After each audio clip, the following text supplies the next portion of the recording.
ते काय करू नाही शकत. मग हे आमच्या घरच्या लोक नाही करू शकत. एक मुलगी होती जेवढे पार मी उभा केलो, पप्पा तू काय बी कर, मी सांभाळून घेईल, पप्पा मी करून, अशी म्हणजे मुलगी होती. मला घेऊन चालणारी मुलगी होती माझी. मग का करणार सांगा तुम्ही. हात एवढा मी पेत नव्हतो तेव्हा, पण माझी मुलगी गेली तेव्हापासून म्हणू नका. माझ्या घरी मला बोलतात तू असं का करू लागला. माझा मुलगाही बोलते, सर्व बोलते, पण मी का करू. माझ्या त्याच्यात आत्मामध्ये बोल काय एवढीशी पोरगी होती, एवढसा मोठा केलं तर मग चालले गेले. माझ्या मी लागते का नाही. मग महाराष्ट्र में दलित बच्ची के साथ जो हुआ सुनकर आपका दिल दहल जाएगा। सोचने समझने के लिए हो जाएंगे मजबूर कि आखिर भारत की कैसी तस्वीर है। जी हां दोस्तों, आपने बिल्कुल सही सुना। मैं हूं पराग महेंद्र, आप देख रहे हैं नेशनल चौपाल। जब भी नाम महाराष्ट्र का आता है तो एक परिवर्तनवादी प्रदेश के तौर पर इसे देखा जाता है, लेकिन महाराष्ट्र के गोंदिया से एक ऐसी खबर जो कहीं ना कहीं पूरे क्षेत्र में सनसनी फैला चुकी है। महाराष्ट्र के गोंदिया में एक दलित बच्ची अपने परिवार के साथ जब अपने घर से निकलती है तो अगले दिन पता पड़ता है कि उस बच्ची को जिंदा जला दिया गया है, गला घोट कर उसकी हत्या कर दी गई है। आखिर ये मसला शुरू होता है 9 तारीख से।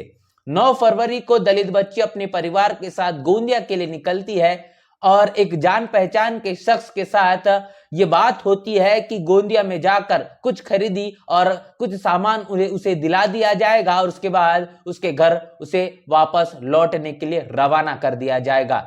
लेकिन परिवार का विश्वास जीतने के बाद जो शख्स दलित बच्ची को अपने साथ लेकर जाता है, लेकिन वापस लौटने की जब बात आती है तो पूरी रात बच्ची अपने घर नहीं लौट पाती। और जब अगले दिन बात पता पड़ती है कि महाराष्ट्र के गोंदिया के पास गोरेगांव में वहां पर उसका जो शरीर है वो शव जो अर्ध जला हुआ पाया जाता है। जब इस पूरे के पूरे मामले की खबर पुलिस प्रशासन तक पहुंचती है तो पूरे मामले का संज्ञान लेकर कार्रवाई करने के लिए जांच पुलिस आगे बढ़ा देती है। इस पूरे मामले को गंभीरता से हमने समझकर हमने पीड़ित परिवार से बातचीत की और खास तौर पर हमने पीड़िता के पिता से बात की कि आखिर मामला क्या है, गोंदिया जाने के पीछे का कारण क्या था और क्यों ये परिवार उस व्यक्ति के साथ गोंदिया जाने के लिए तैयार हुआ जो कि अब हिरासत में है और जो कि हिरासत के साथ साथ जिन्होंने इस बात को भी कबूल कर लिया है, इसने पूरे के पूरे इस वारदात को अंजाम दिया है। कारण वो था कि मुझको चावल दिया 6 कुंटल 50 रुपये किलो के भाव से दिया। 50 के रेट उसने बोला था, तो वो चावल उसको मैं दिया। तो उसके चक्कर में उसने बोला कि मैं लड़की को मोबाइल लेके देता हूँ और कपड़ा लेके देता हूँ छोटी लड़कियों को। तो मैं उसी के कारण से उसने बुलाया कि मैं वहाँ से लेके तुम ले लूँगे और वहाँ से तुम अपने गात्रा वापस हो जाओगे। तो इसने मालूम है कि गात्रा ना ले जाती हुई हमको अपने भट्टे पे ले गया डब्बे पे, और डब्बे पे रखा इसने।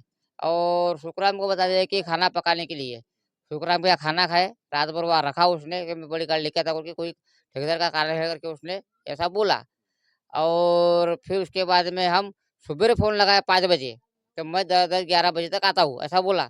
तो उसके बाद में हम पैदल क्या करेंगे, इसलिए हम निकल जाएँगे तो 7 बजे वाली गाड़ी मिल जाएगी हमको, बस कामठाम गाँव, तो उससे हम आ जाएँगे। इससे उद्देश्य हम वहाँ से निकले, तो ये बीच में मिला, इसको किसी ने फ़ोन किया होगा तो उसके बाद में फ़ोन लगाया तो उसी ये आया।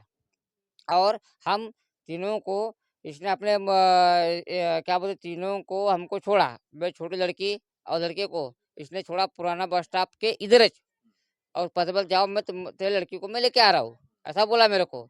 तो मैं ठीक है बोला, तुम पतबल जा रहा हूँ, वहाँ गया, लेकिन इसका नंबर नहीं होने की वजह से मैंने फ़ोन नहीं लगाया। उसके बाद में फिर आया कौन, ये आया, क्या उसका नाम राहुल। और राहुल बोलता बैठ, तेरे को आ जाना है। और राहुल कौन है? राहुल वो जो वहाँ पे डब्बे में रहता है, उसका ड्राइवर राहुल शेंडे। तो उसने फिर वहाँ पे बिठाया मेरे को। और उसके बाद में फिर उसने मैंने बोला लड़की कहाँ है, शकील भैया कहाँ है, पूछा उसको मैंने। तो बोली शकील भैया आ रहा है, घर में है कि भट्टे पे है। तो उसने कुछ बताया नहीं मेरे को, घर में रहेगा, इधर के क्या आया कर, तू चल बोले बैठ, बोले मेरे को वहां तक ले गया। इसका मतलब मेरे को ये राहुल का भी हाथ है उसमें। पूरा परिवार ईटा भट्टी में दिहाड़ी मजदूरी करता है और इसी ईटा भट्टी के मालक, जिसका नाम पीड़िता के परिवार ने लिया है शकील सिद्दीकी के जरिए, गोंदिया बुलाने का कारण मात्र इतना था कि पैसे के मुबदला कुछ कपड़े और मोबाइल खरीद कर दिया जाएगा। और इसी मसले को लेकर जब परिवार गोंदिया पहुंचता है, रास्ते में उसे रोकने का काम किया जाता है और उसके साथ साथ ये कहा जाता है कि आप डब्बा जो क्षेत्र है, जो गांव है, वहां रुकिए, क्योंकि वहां पर भी ईटा भट्टी है, वहां पर रुकने का पूरा इंतजाम किया जाता है। और जब परिवार के साथ बच्ची जो दलित परिवार से ताल्लुकात रखती है, उसे शकील सिद्दीकी अपने पास ही रखता है और वो कहता है कि आप जो रेलवे स्टेशन है वहां पर इंतजार करिए, मैं गोंदिया रेलवे स्टेशन से बच्ची को ट्रेन में बिठा दूंगा, उसके बाद आप गर्रा जो रेलवे स्टेशन है वहां से बच्ची को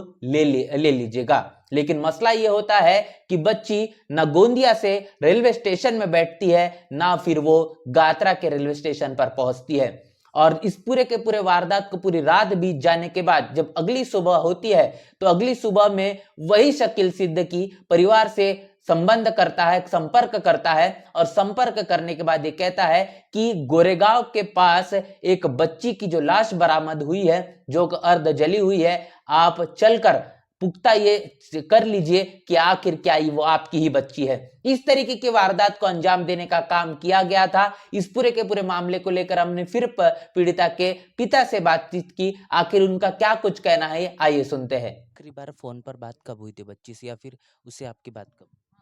बच्ची से बात फिर जैसे मेरे को हम गाँव को छोड़ दिए, उसके बाद में मेरी एक बच्ची को छोड़ दी, एक बच्चे को छोड़ दिया 4 बजे। 4 बजे के बाद में फिर मैं उसके बाद में फ़ोन लगाया कि मैं लड़की को लाके दो, बड़े वाली लड़की को लाके दो। तो इसने आखिरी में बोली थोड़ा टाइम है, थोड़ा काम में फंसाऊँ, ऐसा बताया मेरे को। उसके बाद में इसने फिर फ़ोन लगाया 6 बजे। 6 बजे फ़ोन आया और 6 बजे बोले कि लड़की बोले 7 बजे बैठेंगे बोले। और तो उसके बाद में लड़की की भी बात हुई कि बोले पापा 7 बजे की गाड़ी है, उससे मैं आ रहा हूँ गात्रे स्टेशन में, तू रहना। ऐसा किसने बोला? आपकी बच्ची ने फोन पर? बच्ची ने बोली। तो 7 बजे गात्रे में रहूँगा बोला मैंने, तो रुकता हूँ बोला मैंने। उसके बाद देखा मैंने बाट, तो लड़की आई नहीं। उसके बाद में इसको बुलाया तो ये बोले फोटो इसने दिखाया, लेकिन इसमें कुछ ये नहीं मिला। हाँ, और इसने कुछ ये नहीं बताया। उसके बाद में आपने पुलिस कंप्लेंट की? पुलिस कंप्लेंट हमने की थी रामवाड़ी में। पुलिस कंप्लेंट मेरी कंप्लेंट नहीं की है, वो आ ली है। तो अभी पुलिस कंप्लेंट किया होगा तो पता नहीं। लेकिन अगले दिन सुबह फिर ये आया ऐसे ये शकील सिद्दीकी कि चलो वो ढूंढते हैं बोले लड़की कहाँ है करके, वो उद्देश्य से वो आया। और उसका उद्देश्य पहले बन गया था, इसने प्रोग्राम तो पूरा कर लिया था फुल, लेकिन हमको इसका कोई समझी नहीं हम लोग को पिक्चर। 10 तारीख को दलित बच्ची की लाश जब गोरेगांव के देवी टोला में मिलती है और पुलिस जब अपनी जांच शुरू करती है, सबसे पहले यह पता किया जाता है कि आखिर इस बच्ची की उम्र कितनी है।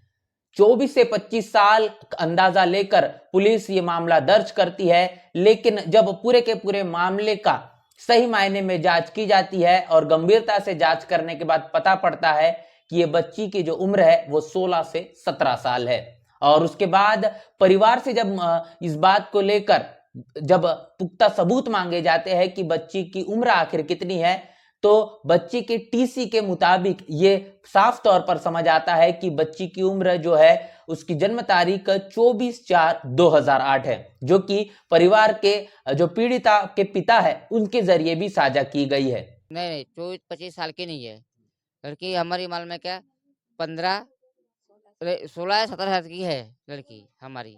हाँ हाँ, जन्म तारीख सांग। हाँ ए पूर्णिमा सांग जन्म तारीख 24/4/2008। हाँ हाँ 24/4/2008। हाँ। इस पूरे मामले को लेकर क्षेत्र में अब सनसनीखेज वाला माहौल तैयार हो चुका है और ऐसे में इस मसले को लेकर लगातार तमाम राजनीतिक पार्टियों और सामाजिक संगठनों के जरिए प्रतिक्रियाएं देखी जा रही है। ऐसे में जब ये बात पता चली कि जो दलित बच्ची है वो कहीं के शेड्यूल कास्ट से बिलोंग करती है, इसके साथ साथ ये भी पता चला कि वह नाबालिग है, तो अब तमाम सामाजिक संगठनों और राजनीतिक पार्टियों के जरिए मांग उठाई जा रही है कि इस मामले को सही मायने में संज्ञान लिया जाए और इस पर पॉक्सो एक्ट के साथ साथ एट्रोसिटी भी लगाने का काम हो, जिसके कारण जो आरोपी है उसे सख्त से सख्त कार्रवाई कर उसे हत्या हो, उसके फांसी की सजा सुनाई जाए। हमारा अंदरूनी घाव मारा उसने, अंदरूनी वार किया हमारे ऊपर में, और इसके पत्ते हमारे पास खुल नहीं रहे, लेकिन आपके जरिए अभी खुलेंगे और आप बताएंगे, लेकिन उसको फांसी की सजा होने को होना।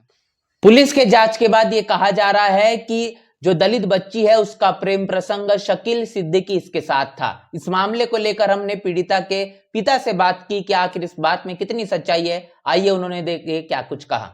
हाँ सही है जी, हाँ, क्योंकि मान लो कि उसका होगा तो लड़की हमको बताई थी, इधर जगह बता रही थी कि ऐसा ऐसा है करके, तो हम वहाँ तक के ये घटना के इसमें हम डालने रहते, इतनी बड़ी बात हो ही नहीं रही थी। और ये भी कहा जा रहा है कि जो वो प्रेग्नेंट थी, तो वो अगर प्रेग्नेंट थी या फिर नहीं?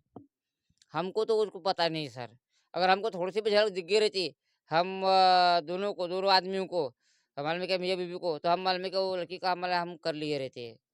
लेकिन हमको ये शक्यता होने नहीं दिया, वो ऐसे लगा हमको साला कि ये घर का बाहर 4 साल जब उसके पास हम काम किए, तो ऐसे उसने लगने नहीं दिया कि साला कि ये है कि वो है करके। जैसा कि आपने देखा कि जो पीड़िता है उसकी उम्र 18 वर्ष से कम है, मतलब कि कानून के मुताबिक पॉस्को और शेड्यूल कास्ट से आने के चलते दलित समाज से ताल्लुकात रखने के आधार पर जो एट्रोसिटी, ये दोनों महत्वपूर्ण धारा है, इस मामले को लेकर लगनी चाहिए, इसकी लगातार मांग उठ रही है। और अब इस बात को लेकर भी इंतजार है कि आखिर इस दोनों धाराओं को लेकर पुलिस का रवैया क्या कुछ होता है, पुलिस इन धाराओं को लेकर कितनी ज्यादा गंभीर होती है और इस मामले को किस तरीके से ध्यान में लाकर, संज्ञान में लाकर इस पर सही तरीके से कार्रवाई करती है। अमूमन तौर पर इस तरीके के मामले फाइलों के नीचे दब जाते हैं, लेकिन अब जो पुलिस प्रशासन काम कर रहा है इसके मुताबिक क्या कुछ होगा, इस बात का भी इंतजार होगा। तो आप समझ पा रहे हैं कि जिस तरीके से